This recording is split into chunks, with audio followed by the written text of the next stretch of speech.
everybody, welcome back to another lunchtime vlog. I am in my car on my lunch break again today, and today is just a little different for me. I was thinking about, what do I want to talk about as I was walking out here, and there were there were a few things that came across my mind, but the one thing that resonated with me was this: what do you do when knowing who you are and knowing what you want makes you unpopular, right? What do you do when, number one, knowing who you are, and number two, knowing what you want makes you unpopular? So I want to get into that today. This won't be a deep dive. It'll just, be just a short little conversation, around knowing who you are and knowing what you want and being unpopular. And the reason that this resonates with me so well is because I have always been that person, right? I have always been the person. You know who I am, but it's not because I'm popular. Because being popular or being well known is two different things. Okay. But the thing of it is that I have never tried to win a popularity contest. Never in my life.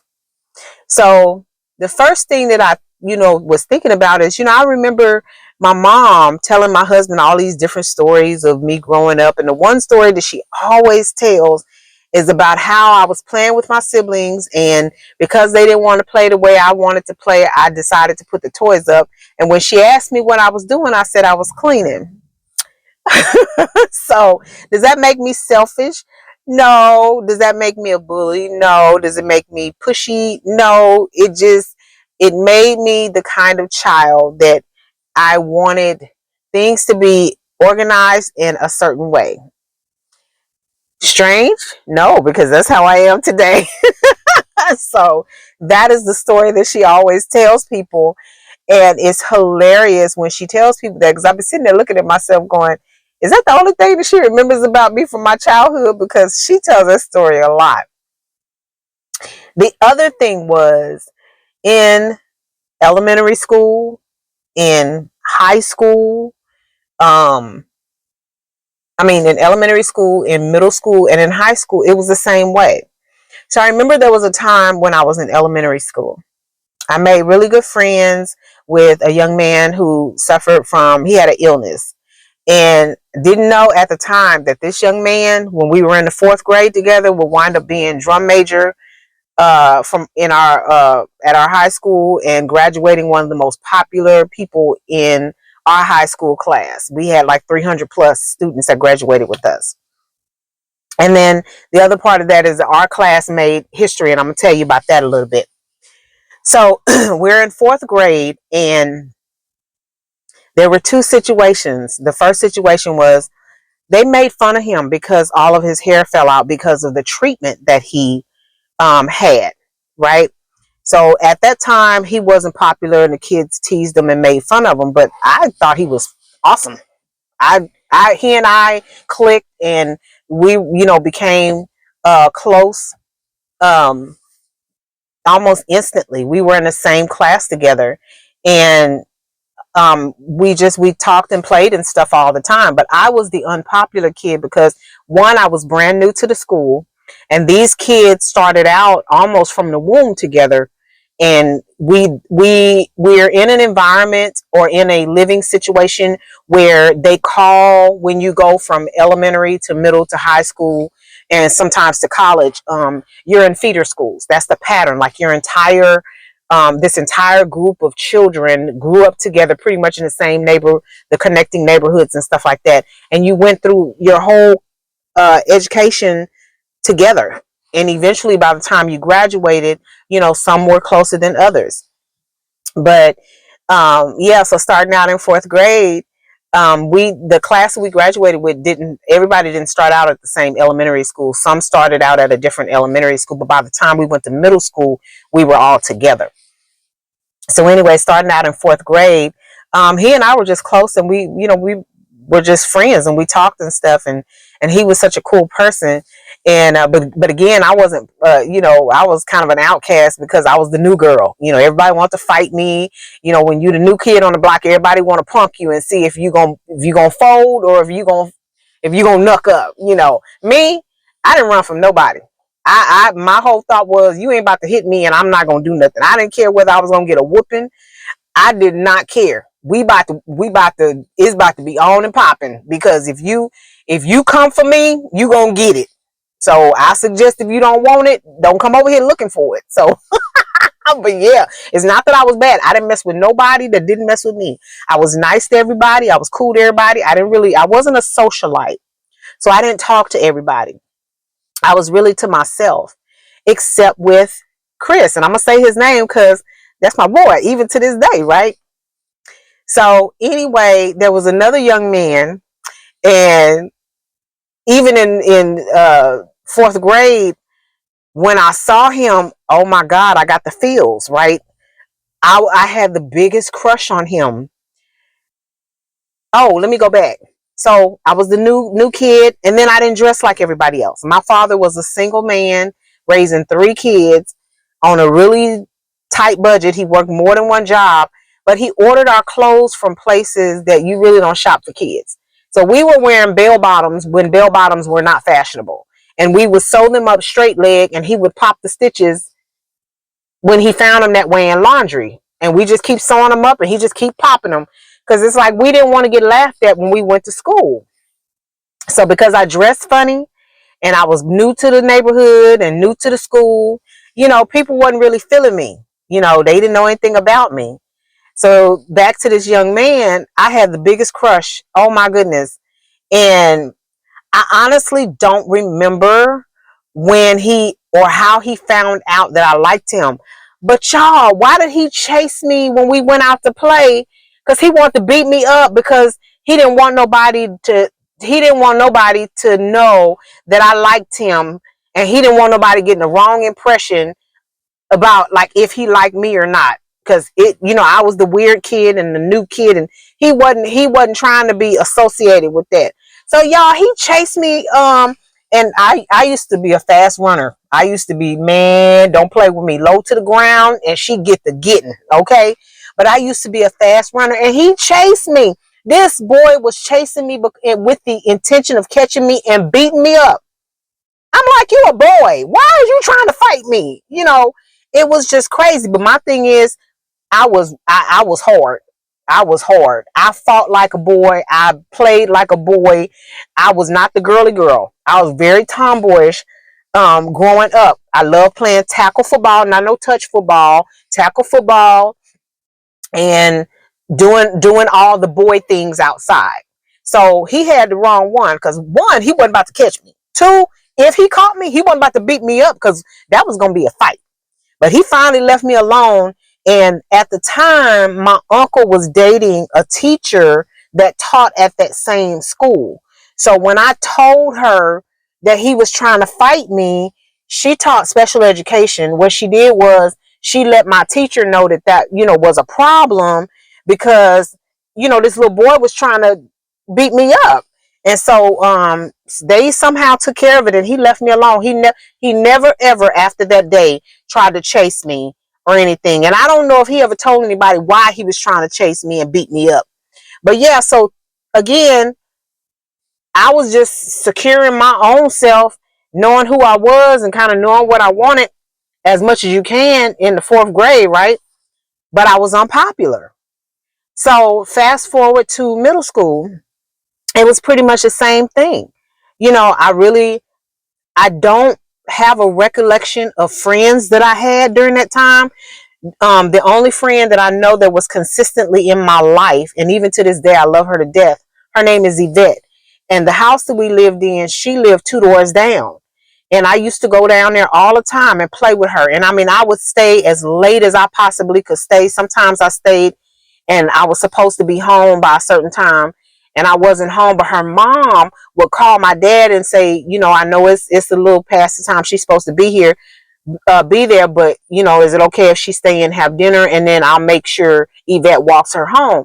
And so we got so close that she'd stop even having to call him and ask him, if I wasn't home by a certain time. He knew that either I was staying and eating with them, or at some point that, I would make my way home, because it was just 2 doors down.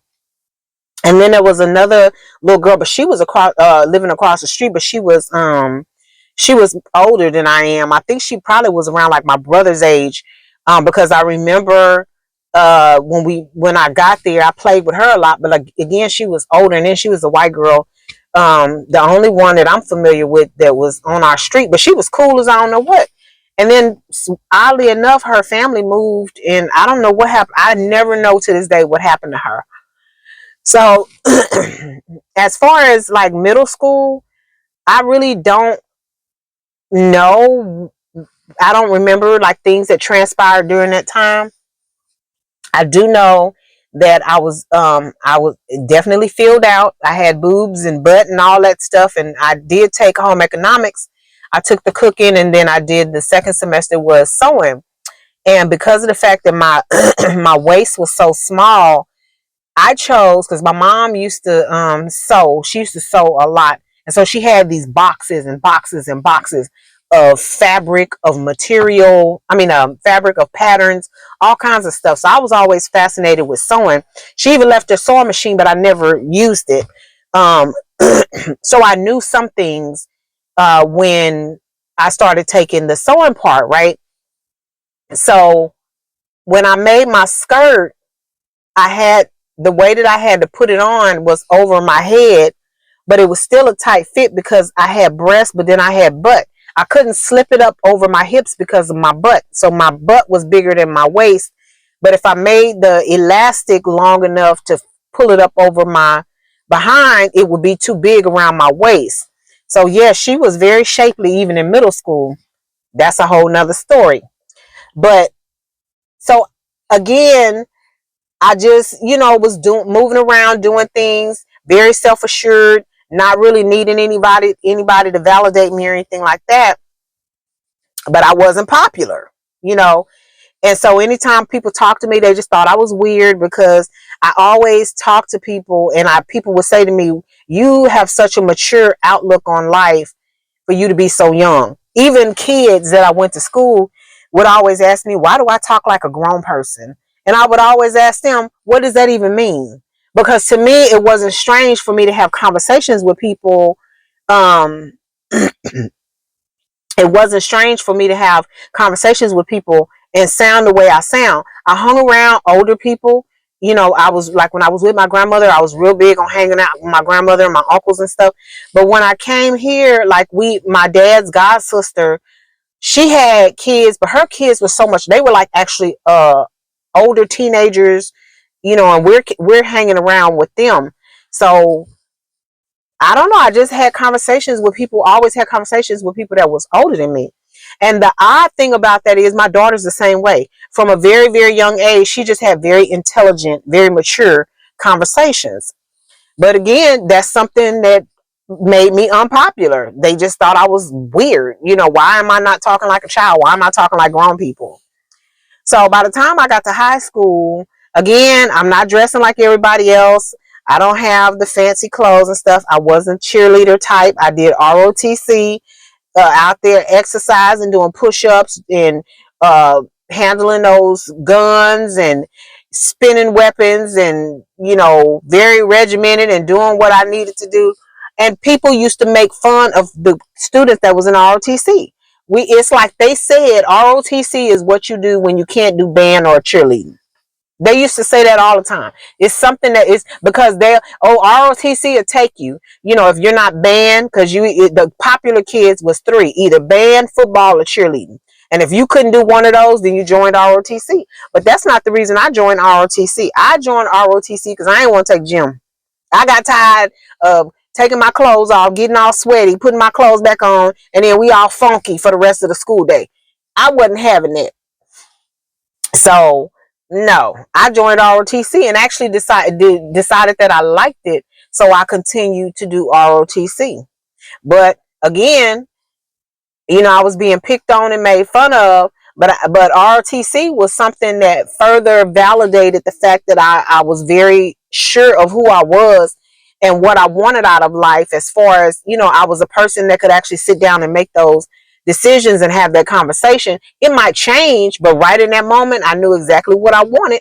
And I wasn't letting people, all the teasing and making fun of me didn't sway me from one didn't sway me one way or the other. I didn't care. My whole thing is, you're teasing me because you're insecure about yourself. Even in high school, that was my thought, right?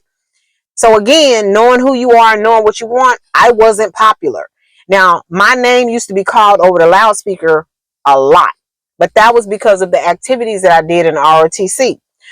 The people who knew me because they lived in my neighborhood. They lived in adjoining neighborhoods. We went to elementary and middle school together. I was very well known, but I wasn't popular. I wasn't that kid that everybody wanted to hang out with. And I was okay with that.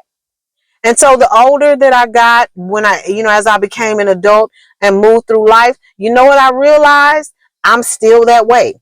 I'm still not that popular person that everybody wants to be friends with, because if that's the case, being on social media, my social media platforms would be bursting at the seams right now if that was the case.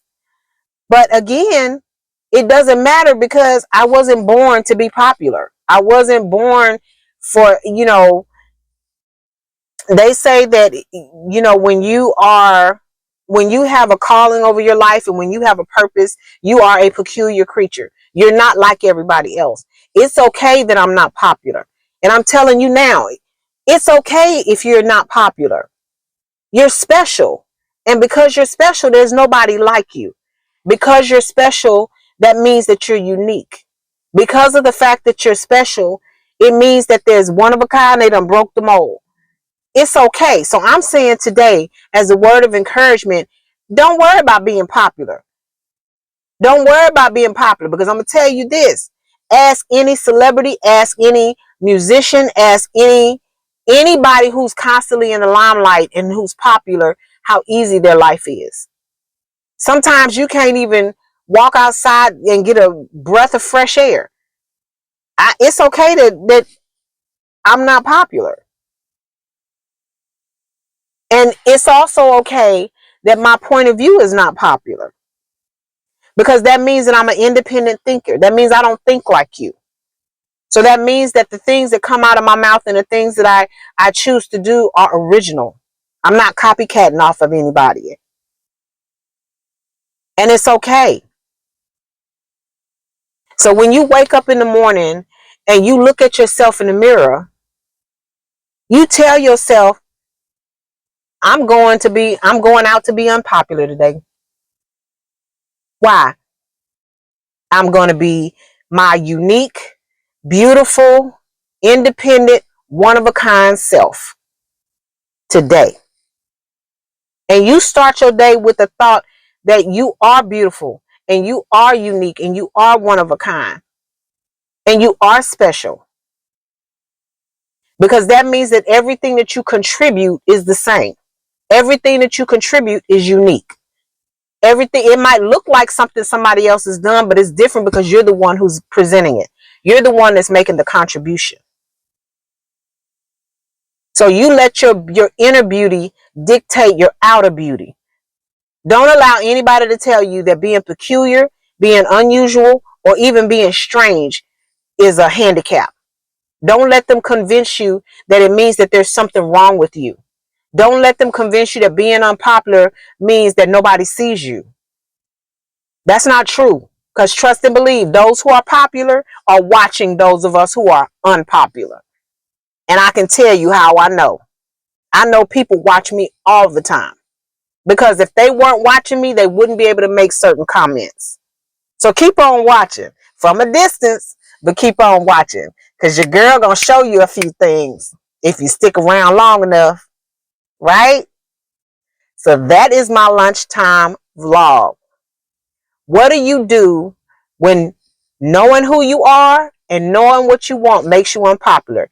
What do you do? The answer is keep living. Keep living, keep thriving, keep pushing, and you keep doing you the way you know how to do you, because you can do you better than anybody else. Peace.